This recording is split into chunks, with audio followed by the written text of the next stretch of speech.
Assalamu alaikum warahmatullahi wabarakatuh. My name is Fedila Abdulwahhab and I'm here to talk to you today about something that's extremely important.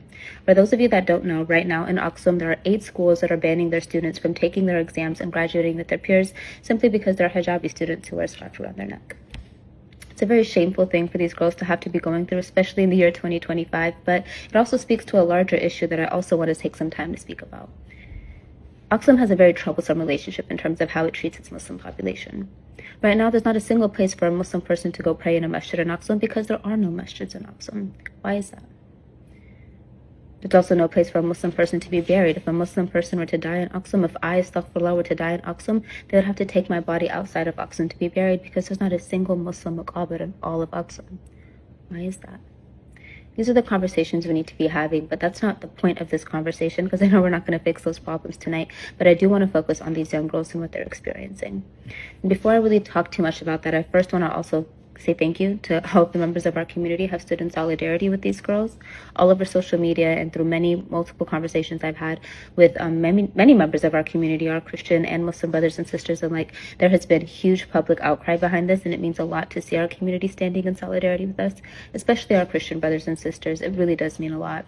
But there's many people who are silent, or worse, feeding into this division, people like Abbas Abarhan, people who are in this administration, people who are in positions of power that are using this moment to try to divide us even more. And to those people, I say shame on you. Our people have been through way too much for us to be focusing or even having this type of conversation right now. It's a distraction from our bigger goals. And before I get into all of that, I want to talk more about exactly what's going on. These girls were supposed to take their exams and they were banned because they didn't wear their hijab. It is now past the point where they'd be able to register. They were not allowed to register for their exams, so the chances of them being able to take these exams are seemingly impossible at this point unless some sort of exception is made on their behalf. And it's gone to the point where there's now a legal court case being taken up against these schools, and still these schools are unresponsive. Why? Why do they feel so comfortable doing this? Why do they feel like they'll get away with it? And what are we going to do about it? What does justice actually look like for these girls? What do they deserve?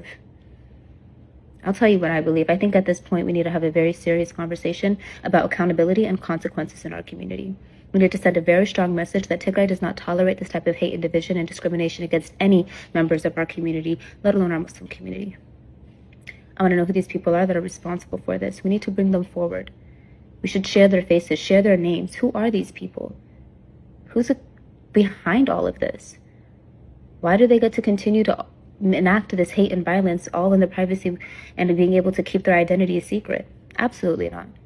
We need to make the identities known, and we need to have a conversation about what's going to happen to them. There's no reason why these people should remain in a position of power. They need to be fired immediately. What they're doing is outside of the law. And I understand that there's a court case, and hopefully that will be the end-all be-all of that. But as a community, that's what we should be calling for. If somebody wants to hate me from the comfort of their home, by all means, go ahead. I can't do anything about that. But do not hate me from a position of power where you can use your hate and prejudice to have such a direct influence on my life and hinder my goals.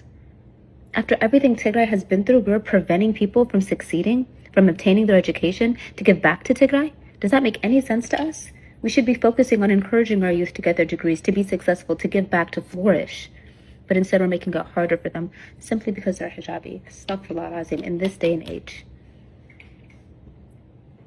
During the war, every member of our community stood up and fought. And we went through a lot while we did it, both in the diaspora and back home. The first person to die in the war was a Muslim man, 26-year-old Nur Hussein Ali. He was my cousin. He was the first person to get killed in the streets while he was defending all members of all his community, not just the Muslims and not just the Christians. One of the first generals to die in this war was a Muslim man. We don't speak much about him. Even in the diaspora, we fought alongside some of the most amazing members of our community. Ma'abal Mubarak, Mayla Mahmoud, Aziza Mustafa, Layla Kadir, Allah yarhamha, my sister Nadia Kasa, Allah yarhamha, our sister Zuhair Ibrahim. We didn't go to work, we didn't go to school, we didn't spend time with our families. Also, we could fight for our people back home. Our people back home, Taqali Somyam. Everybody, including our Muslim members. What more do they have to do to show that we deserve respect, that we deserve equal treatment, that we deserve the dignity of getting our education in accordance with the law with our hijabs on? This is a very shameful thing for us to be even having the conversation about, and the people behind this need to be held accountable. That is the call to action that we need to be spreading right now. They need to be fired. That is the only way that these girls will receive justice, if not more. this is such a distraction from our bigger goals right now. There's so much more that we should be doing with this time and energy. The fact that we even have to have this conversation is severely disappointing. We should be focusing our efforts on rebuilding Tigray, rebuilding our masjids, rebuilding our churches, our hospitals, our infrastructure, our clinics, bringing our refugees back home, bringing our IDPs back, freeing our occupied territories. That is the conversation we should be having. But instead, there's all of this bickering and division and infighting. Why? MashaAllah, Tagaru, during wartime, we know how to fight. Allah yarhamu, my father, Sheikh Abdulwahhab used to say that all the time. Tagaru will defend their homeland. We will die for our land, no questions asked. But as soon as the war is over, we become weak, we become vulnerable. And this is not a time for us to fall into those bad habits. This is not a time for us to divide. When colonizers came into Africa and took over this entire continent, their entire strategy was based on divide and conquer. It's easier to take over people and hurt them and make them weak when they're vulnerable by dividing them so they don't want to work with each other anymore. And that's exactly what will be the downfall of Tigray. The strength of our people is our unity. The unity of all of our people working together. If we become divided on any matter, not just a religious basis, it'll hurt our community in a way I do not want to see. In a way that all of our martyrs do not deserve. It'll be such a stab in the back. So what happens with this result of this court case and at the end of all of this struggle with this hijab situation in these schools, it's going to make a really big difference in Tigray. For all of Tigray, not just the Muslims. Because by not treating our Muslims the way that they should be treated, it's going to rip at the fabric of that unity that we've built over all of these years. And I would hate to see that happen. I want us to get back to our original mission of fighting for our people. And before I end this message, I do want to give a message to those Muslim girls that are having to go through this. I'm so sorry that people are putting you through this.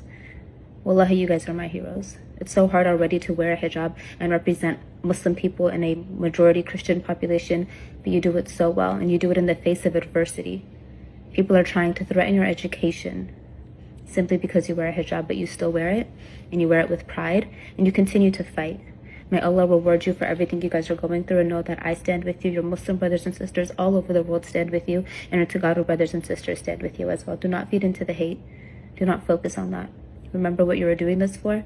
You're doing this for your religion. You're doing this for your community. You're doing this for yourself. You deserve to graduate. You worked really, really hard to do that, and our community will continue to fight for you to make sure you get that right. You will get that haq. I hope to continue to see something come from this, and that our community will not let up the same way we all have been speaking about this. Again, I appreciate everybody that has, and I hope that anybody else who continues to speak on this will remember that this isn't just about letting these girls go back to school, but about holding the people behind this accountable for their crimes. That will send a message to future generations as well, that there will be consequences for this kind of behavior, that Tigray does not tolerate this kind of hate and division, and it'll be the start to a conversation we need to have about the reality in terms of how Muslims in Axum specifically are being treated and what true equality will look like for them. That's all I have to say. Jazakallah khair and assalamu alaikum, everybody.